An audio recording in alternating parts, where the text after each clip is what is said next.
সবকিছুই এক, শুধু আমি নেই। যদি ঠিক থাকে, ঠিক এইভাবেই নিরাপত্তা পাই এবং কেউ যদি আমাকে ইনভাইট করে অবশ্যই আসবো। এবং বইমেলা তো আমার প্রাণের মেলা, আমাকে আসতেই হবে। এখানে এসে খুব আনন্দিত, অনেকের সঙ্গে দেখা হচ্ছে। আমি পুরনো বাড়ি যেখানে ছিলাম সেটা দেখতে এসেছিলাম। নিরাপত্তার ব্যবস্থা করেছে এই সরকার, এই সরকারের কাছে আমি কৃতজ্ঞ। তো এইরকম যেন বারবার আসতে পারে। নির্বাসন কাটিয়ে ফেরা, ঘরে ফেরা, তিলোত্তমায় তসলিমা এই মুহূর্তে আমার সঙ্গে রয়েছেন। প্রত্যেকের প্রিয় একজন মানুষ তসলিমা নাসরিন, আপনাকে স্বাগত এই সময় লাইভে। অনেকদিন পর বাংলায় ফেরা, মানে 19 বছর পর বাংলায় ফেরা, এবং সেখান থেকে দাঁড়িয়ে বামেদের সময় চলে যাওয়া তৃণমূল ফেরায়নি, বর্তমান সরকার ফিরিয়ে এনেছে। নতুন লেখায় কি এই বিষয়গুলো উঠে আসবে? হ্যাঁ, হয়তো উঠে আসবে, আমি ঠিক এক্ষুনি বলতে পারছি না, তবে নিশ্চয়ই উঠে আসবে। উঠে আসবে। আমি খুবই খুশি এখানে এসে, খুব আনন্দিত, অনেকের সঙ্গে দেখা হচ্ছে। আমি পুরনো বাড়ি যেখানে ছিলাম এটা দেখতে এসেছিলাম।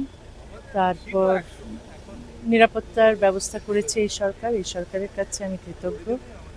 তো এইরকম যেন বারবার আসতে পারি। পুরোনো বাড়িতে ফেরার নস্টালজিয়া একটা কাজ করছে। হ্যাঁ, আমি দেখলাম তো। কি কি আছে এখনো এক? এখনো সবকিছুই এক, শুধু আমি নেই। তাহলে কি আবারও কলকাতায় থাকা আবারও শুরু হতে পারে কখনো, এই আশা কি রয়েছে? হয়তো হতে পারে, আমি ঠিক এক্ষুনি বলতে পারছি না।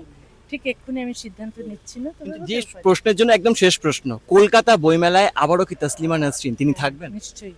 আমার ইচ্ছে আছে, আমি যদি সবকিছু যদি ঠিক থাকে, ঠিক এইভাবেই নিরাপত্তা পাই এবং কেউ যদি আমাকে ইনভাইট করে অবশ্যই আসবো। এবং বইমেলা তো আমার প্রাণের মেলা, আমাকে আসতেই হবে।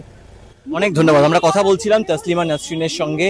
তিনি যে বিষয়টি বললেন যে কলকাতা বইমেলায় তাকে যদি ইনভাইট করা হয় তিনি আসবেন, এবং সব থেকে যেটা আবেগঘন মুহূর্ত, তিনি যেখানে থাকতেন সেই বাড়িতে তিনি আসলেন। তিনি বললেন সবকিছুই কিন্তু একরকম রয়েছে। স্বাভাবিকভাবেই 19 বছর পর আবারও কলকাতায় ফিরে আসা, তিলোত্তমায় তসলিমাকে দেখতে ভিড় জমিয়েছিলেন হাজার হাজার মানুষজন।